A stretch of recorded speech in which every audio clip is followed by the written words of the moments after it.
air wedge. This experiment is to determine the thickness of a given thin wire or thin strip of paper using interference pattern formed by air wedge between two glass plates.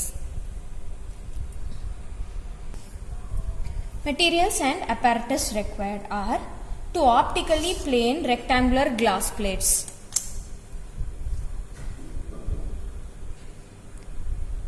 a travelling microscope,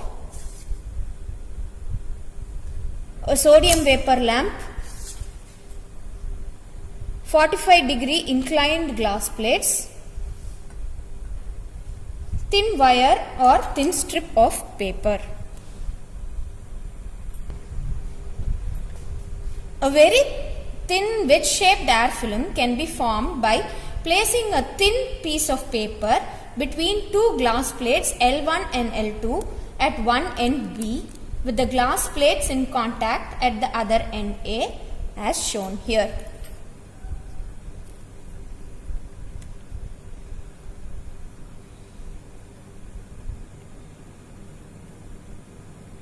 By illuminating the air film normally using a monochromatic light, straight, bright and dark fringes are formed which are parallel to the line of intersection A of the two glass plates. So the image is as shown. This is the view of the fringes.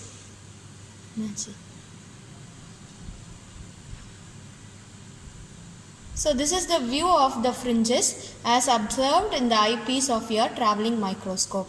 If the eye is in a position to see the reflected image of the lamp, the image will not be continuous but will be made up of dark and bright fringes. This is due to the interference between the light waves reflected from the glass plate on top and bottom surfaces of the air wedge. These rays have travelled different distances and meet at the eye in phase or out of phase depending upon the thickness of the air film.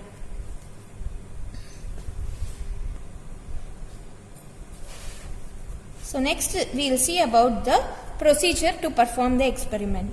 First step is to form an air wedge by holding two optically plane glass plates in contact using rubber band at one end and place the given thin material near the other end parallel to the edges of contact. The second step is to place this air wedge set inside the wooden box which has thin glass plate inclined at 45 degrees. Keep the whole setup on the horizontal bed plate of a travelling microscope. Now adjust the air wedge setup in such a way that the light from sodium vapor lamp is made to fall vertically on the air wedge. The thickness of the wedge-shaped air film increases as the distance from the edge of contact of the glass plate increases. Consequently, a large number of equally spaced bright and dark fringes are formed. These fringes are parallel to the edge of contact. Adjust the microscope to obtain a clear view of the interference fringes.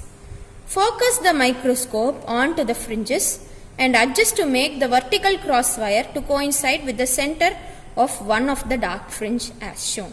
So now we have placed the cross wire on one dark fringe. So let us consider this as N.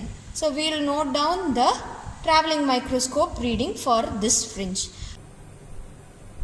Note down the microscope reading in the horizontal scale. So if we see the Young's modulus experiment, we would have used the vertical scales, that is the vertical main scale and the vertical vernier scale for noting down the reading. Whereas for the case of this experiment, we are going to use the horizontal main scale and the horizontal vernier scale. But the procedure for taking the reading is the same as mentioned in both in the case of your Young's modulus experiment. And the reading that is seen here is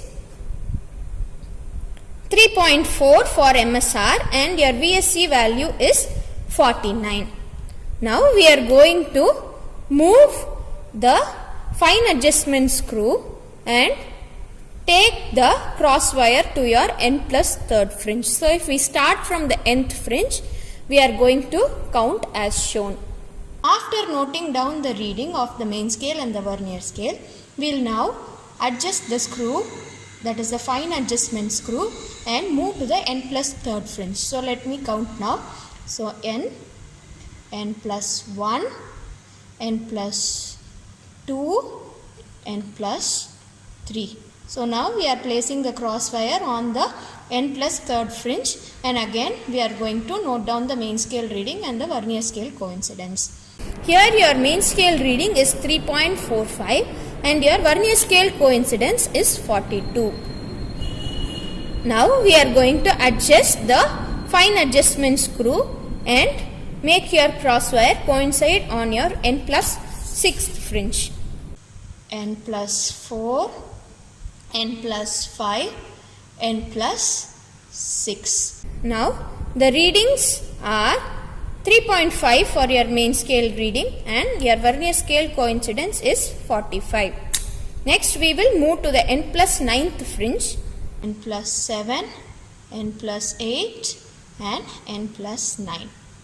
The reading now is 3.55 and 40. We move to the n plus 12th fringe, wherein the MSR reading is 3.6 and your VSC is 45. Next is n plus 15th fringe, for which the MSR is 3.65 and your VSC is 44. Like this we are going to continue up till your n plus 33rd fringe and note down your MSR and VSC. This is the tabular column to determine the mean width of one band. So we have placed the crosswire on the nth fringe and we have noted down the MSR and VSC readings. So for the nth fringe, MSR is 3.4 centimeters and VSC is 49 divisions. Likewise, for the n plus third fringe, the MSR value is 3.45 and VSC is 42 divisions. For n plus 6th fringe, the MSR is 3.5 and VSC is 45 divisions. N plus 9th fringe, the MSR is 3.55 centimeters and VSC is 40 divisions. For the n plus 12th fringe, MSR is 3.6 and VSC is 45 divisions. For the n plus 15th fringe, MSR is 3.65 and VSC is 44 divisions. For the n plus 18th fringe, MSR is 3.7 centimeters and VSC is 41 divisions. For the n plus 21st fringe, MSR is 3.75 centimeters and VSC is 40 divisions. For the n plus 24th fringe, MSR is 3.8 centimeters and the VSC is 39 divisions. For the n plus 27th fringe, MSR is 3.85 centimeters and VSC is 35 divisions.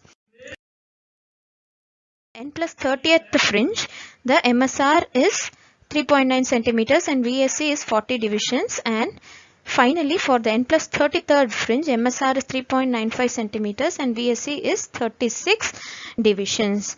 Now, the next step is to calculate VSR, which is equal to VSC into LC, and finally the calculation of total reading, which is equal to MSR plus VR.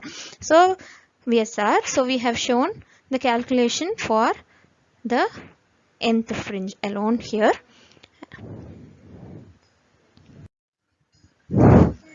So the calculation is repeated for all the fringes, and then the width of 18 bands is calculated by performing a subtraction of the reading obtained for n plus 18 and the nth fringe. Likewise, we are going to subtract the readings obtained for n plus 21 and n plus 3 in order to obtain the width of 18 bands. So once we obtain the width of 18 bands, we are going to average these values and divide the averaged value by 18 in order to obtain the mean width of one band.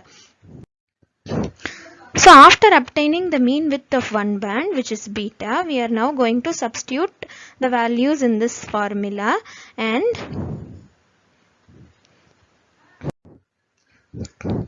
arrive at the thickness of the given thin paper or wire. So the thickness of the given thin paper in this case is observed to be 74.34 micrometers.